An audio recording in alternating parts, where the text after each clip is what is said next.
ছিল আমাদের সংস্কৃতির একটা আখড়া। বাংলাদেশের পুরো সংস্কৃতি নিয়ন্ত্রিত হতে এই জায়গা থেকে, কিন্তু পরবর্তীতে আমরা দেখেছি যে এই বঙ্গদেশীয় সংস্কৃতি চর্চা না করে বিভিন্নভাবে আরোপিত বিভিন্ন সংস্কৃতি এই বিশ্ববিদ্যালয়ে চর্চা করা হয়েছে। আমাদের যে দেশীয় যে খেলাধুলা, ইভেন আমাদের যে খেলাধুলাগুলো এখনও চালু আছে, সেই খেলাধুলার যে মান সেটা বিশ্বমানের না, এবং এখানে যে ইকুইপমেন্টগুলো আছে সেগুলো মানে ধর্তব্যের ভিতরে পড়ে না। আমরা আমাদের প্রস্তাবনার প্রথমেই রাখছি ঢাকা বিশ্ববিদ্যালয়ের শতবর্ষের ইতিহাস সংরক্ষণের লক্ষ্যে মিউজিয়াম এবং কালচারাল সেন্টার তৈরি করা। আমাদের যে গণতান্ত্রিক আন্দোলন এবং গণতান্ত্রিক আন্দোলনের যে ইতিহাস ঢাকা বিশ্ববিদ্যালয়ে আছে, সেই ইতিহাসগুলোকে আমরা এই মিউজিয়ামে সংরক্ষণ করে রাখব।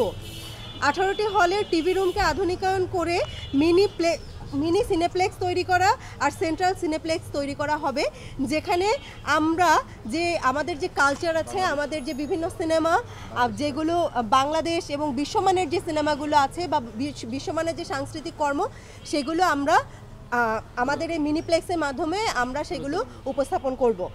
আধুনিক গেমস রুম এবং জিমনেশিয়াম স্থাপন করা হবে।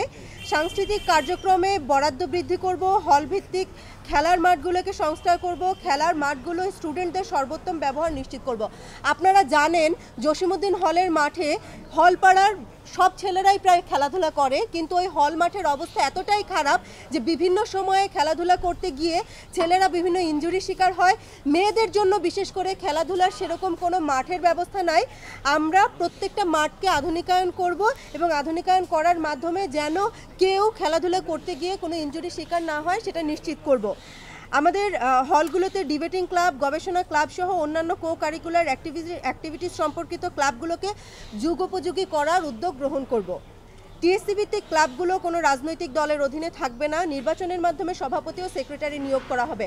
আপনারা জানেন দীর্ঘদিন যাবৎ টিএসসির ক্লাবগুলো রাজনৈতিক ছত্রছায়ায় থেকে তাদের যে বয়ান, সেই বয়ান প্রতিষ্ঠা করেছে। 24 পরবর্তী বাংলাদেশে টিএসসির যে ক্লাবগুলো আছে সেখানে যেন সংস্কৃতি চর্চা থেকে শুরু করে গবেষণা ভিত্তিক যে কাজগুলো হয় বা বিভিন্ন ফটোগ্রাফিক সোসাইটি বা কালচারাল সোসাইটি যেটাই আছে সবগুলো রাজনৈতিক প্রভাবমুক্ত হবে এবং তাদের যে নিজস্বতা সেটা বজায় থাকবে। একই সাথে সাথে নির্বাচনের মাধ্যমে যেন সভাপতি, সাধারণ সম্পাদক নির্বাচিত হয় সেটা নিশ্চিত করা হবে। পরবর্তী আমাদের যে প্রস্তাবনা সেটা নারী শিক্ষার্থীদের সম্পর্কিত। আপনারা জানেন ঢাকা বিশ্ববিদ্যালয়ে 46% বেশি নারী শিক্ষার্থী রয়েছে, কিন্তু তাদের জন্য যেমন আবাসন সংকট রয়েছে, আমরা দেখেছি তাদের মাত্র 5টা হল। সেই সাথে সাথে বিশ্ববিদ্যালয়ের যে ক্যাম্পাস, বিশ্ববিদ্যালয় ক্যাম্পাসের যেই কমন স্পেসগুলো আছে সেখানে নারীদের জন্য পর্যাপ্ত নিরাপত্তার ব্যবস্থা নাই। একই সাথে সাথে বিভিন্ন হলগুলোতে নানা ধরনের অনিয়ম চালু আছে, যেগুলো আমরা ছাত্র যে হলগুলো আছে সেখানে দেখতে পাই না। ছাত্রী হলের এই অনিয়মের বিরুদ্ধে আমি দীর্ঘদিনের লড়াই করেছি। 2022 সাল থেকে শুরু করে বিভিন্নভাবে বিশ্ববিদ্যালয়ের প্রশাসনকে কনভিন্স করার চেষ্টা করেছি যে আসলেই ছাত্রী হলগুলোতে যে অনিয়ম আছে সেগুলো সংস্কার করা প্রয়োজন। আজকে আমাদের যে প্রস্তাবনাগুলো আছে, আমাদের যে দফাগুলো, তার মাধ্যমে যে নারী হলগুলোতে বৈষম্য চলে আসছে সেগুলো নিরসনের প্রতিটা পদক্ষেপ আমরা গ্রহণ করার জন্য যে প্রস্তাবনা প্রয়োজন সেগুলো উপস্থাপন করেছি এখানে। আমাদের প্রথম প্রস্তাবনা হলো নারী হলগুলোতে স্পোর্টস ফ্যাসিলিটিস বৃদ্ধি করা, আধুনিক ইনডোর গেম ও জিমনেশিয়াম প্রতিস্থাপন করা। বিশ্ববিদ্যালয় মেডিকেল সেন্টারের জন্য 3টি অ্যাম্বুলেন্সের ব্যবস্থা করা হবে, যাতে যে কোনো হলে কোনো শিক্ষার্থী অসুস্থ হলে তাৎক্ষণিক রেসপন্স করা যায়। বিশেষ করে কুয়েত মৈত্রী হল, বঙ্গমাতা হল এবং সমাজ কল্যাণ যে ইনস্টিটিউট আছে সেখান থেকে যাতায়াত ব্যবস্থা আপনারা জানেন খুবই বন্ধুর। এই জায়গায় আসতে অনেকটা হ্যাপা পোহাতে হয় এবং আমাদের যে মেডিকেল সেন্টারের যে অ্যাম্বুলেন্স আছে তার সার্ভিস এতটা বাজে এবং সেই সার্ভিস পেতে তাদেরকে কল দিয়ে দিয়ে সার্ভিস পাওয়া যায় না। এই কিছুদিন আগের কথা, বঙ্গমাতা হলে একটা মেয়ে অসুস্থ হয়ে যায় এবং অ্যাম্বুলেন্স সেবা দ্রুত না পাওয়ার কারণে কিন্তু তার মৃত্যু ঘটে। আমরা চাই না আর কোনো অনাকাঙ্ক্ষিত মৃত্যু বা অনাকাঙ্ক্ষিত অসুস্থতা ঘটুক, এই জন্য ওই এলাকায় আমরা অ্যাম্বুলেন্স 3টি 24 ঘন্টা যেন অ্যাম্বুলেন্স সার্ভিস থাকে সেটা নিশ্চিত করব। বিশ্ববিদ্যালয় টিএসসি, সেন্ট্রাল মসজিদ সহ অন্যান্য জায়গায় মেয়েদের নামাজের স্থান প্রসারিত করা হবে। আপনারা জানেন আমাদের যে সেন্ট্রাল মসজিদ আছে সেই সেন্ট্রাল মসজিদের যে নামাজের স্থান মেয়েদের জন্য সেটা খুবই সংকুচিত।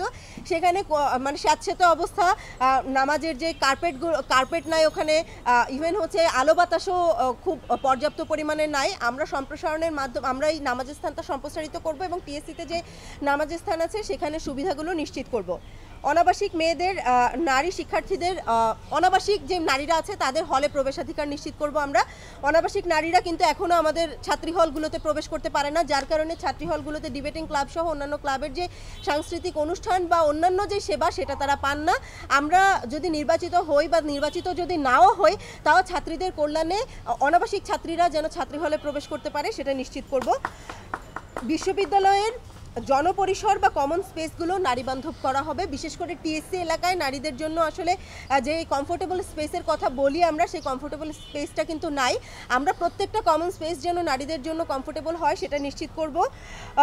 নারী শিক্ষার্থীদের সাইবার বুলিং থেকে রক্ষা করতে বিশেষ সাইবার সিকিউরিটি সেল গঠন করব।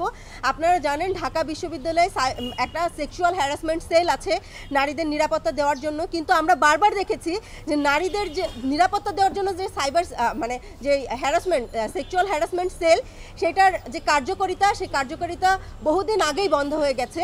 সমাজ কল্যাণ ইনস্টিটিউটের আমার খুব স্পষ্টভাবে মনে আছে 2022 বা 2023 সালের ঘটনা। সমাজ কল্যাণ ইনস্টিটিউটের 2023 সালের ঘটনা। সমাজ কল্যাণ ইনস্টিটিউটের একজন শিক্ষক সে তার ছাত্রীকে সেক্সুয়াল হ্যারাসমেন্ট করে, কিন্তু সেই হ্যারাসমেন্টের বিচার এখনো পর্যন্ত বিশ্ববিদ্যালয় প্রশাসন নিশ্চিত করেনি। একই সাথে সাথে জার্নালিজম ডিপার্টমেন্টের একজন শিক্ষক তিনিও সেক্সুয়াল হ্যারাসমেন্ট করেছিলেন তার শিক্ষার্থীকে, তার একজন নারী শিক্ষার্থীকে, একজন একাধিক নারী শিক্ষার্থীকে তিনি সেক্সুয়াল হ্যারাসমেন্ট করেছেন, কিন্তু সেইটার বিচার এখনো পর্যন্ত নিশ্চিত করা হয়নি।